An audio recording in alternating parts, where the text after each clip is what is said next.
కాలచక్రం మళ్ళీ మట్టిలో బంగారం పండించే రోజులు వస్తాయని సూచిస్తోందా? ఖచ్చితంగా. అన్నదాతల బిడ్డలను హెచ్చరించి కోటీశ్వరులు చేసిన 90ల నాటి ఐటీ హీరోలు చంద్రబాబు, బిల్ గేట్స్ ఉండవల్లి తోటలో కండువాలతో కూడబలుక్కునిస్తున్న సందేశం అత్యంత లోతైనది. ఆనాడు వారు సాఫ్ట్‌వేర్ వైపు చూసిన దిశ ఒక తరాన్ని ప్రపంచ స్థాయికి తీసుకెళ్తే, నేడు వారు తోటలో చేస్తున్న చర్చ కేవలం కోడింగ్ గురించి కాదు. స్మార్ట్ అగ్రికల్చర్ మరియు ఆర్టిఫిషియల్ ఇంటెలిజెన్స్ ద్వారా మట్టిలో మళ్ళీ పూర్వ వైభవాన్ని, సిరి సంపదను తీసుకురావడం గురించి. 90ల కాలంలో జీవనోపాధి కోసం సాఫ్ట్‌వేర్ రంగం వైపు పరుగులు తీసిన తరం ఇప్పుడు మళ్ళీ మట్టి వైపు చూస్తోంది. అయితే ఈసారి రైతు ఒంటరివాడు కాదు. అతని చేతిలో పారతో పాటు సమాచారం ఇచ్చే టాబ్లెట్, ఆకాశం నుండి పంటను కాపాడే డ్రోన్ తోడయ్యాయి.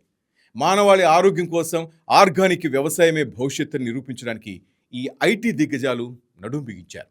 రాబోయే రోజుల్లో అగ్రి టెక్ అనేది ప్రపంచంలోనే అతిపెద్ద ఆర్థిక శక్తిగా ఎదగబోతోందని ఈ పర్యటన స్పష్టం చేస్తోంది. ఆనాడు ఐటీ యుగం ఒక ఎత్తైతే ఇప్పుడు అదే టెక్నాలజీతో రైతును కోటీశ్వరుని చేయడం తదుపరి లక్ష్యం. ఉండవల్లి తోటలో జరిగిన చర్చ సారాంశం ఒకటే. ఏఐ అనేది సాఫ్ట్‌వేర్ ఇంజనీర్లకు మాత్రమే కాదు, అరటి తోటలో రైతుకు కూడా ఆయుధం కావాలి. సాగు ఖర్చును తగ్గించి దిగుబడిని పెంచి రైతును కేవలం కూలీగా కాకుండా ఒక అగ్రిప్రెన్యూర్ అంటే వ్యవసాయ పారిశ్రామికవేత్తగా మార్చడమే ఈ స్మార్ట్ వ్యూహం. అంతర్జాతీయ బిజినెస్ మీడియా చూపిన ఆసక్తిని బట్టి చూస్తే ఆంధ్రప్రదేశ్ ఇప్పుడు ఒక గ్లోబల్ ల్యాబ్. అభివృద్ధి చెందిన దేశాలు సైతం ప్రయోగశాలకే పరిమితం చేసిన టెక్నాలజీని ఏపీ పాపులేషన్ స్కేల్లో నేరుగా పొలాల్లోకి తీసుకెళ్లింది. బిల్ గేట్స్ వంటి గ్లోబల్ ఐకాన్ ఇచ్చిన ఈ గుర్తింపు రాష్ట్రానికి నైతిక బలంతో పాటు భారీ స్థాయిలో విదేశీ పెట్టుబడులను కూడా ఆకర్షిస్తుంది.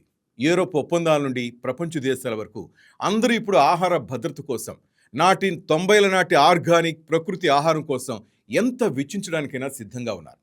ఈ మార్పును దార్శనికుడు చంద్రబాబు ముందే పసిగట్టారు. అందుకే ఆంధ్రప్రదేశ్ పండించే ప్రతి గింజను ఒక గ్లోబల్ బ్రాండ్గా మార్చడానికి ఈ పర్యటన ఒక గొప్ప అవకాశంగా మలుచుకున్నారు.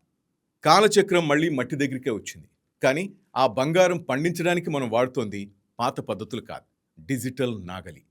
ఆంధ్రప్రదేశ్ ఇవాళ విత్తిన ఏఐ సాగు విత్తనం 2047 నాటికి రాష్ట్రానికి ప్రపంచ స్థాయి ఆర్థిక శక్తిని తెచ్చిపెట్టే మహావృక్షం కాబోతోంది. ఇది కేవలం సాఫ్ట్‌వేర్ విజయం కాదు, సాఫ్ట్‌వేర్ సహాయంతో మన రైతన్న సాధించబోయే అసలైన మట్టి విజయం.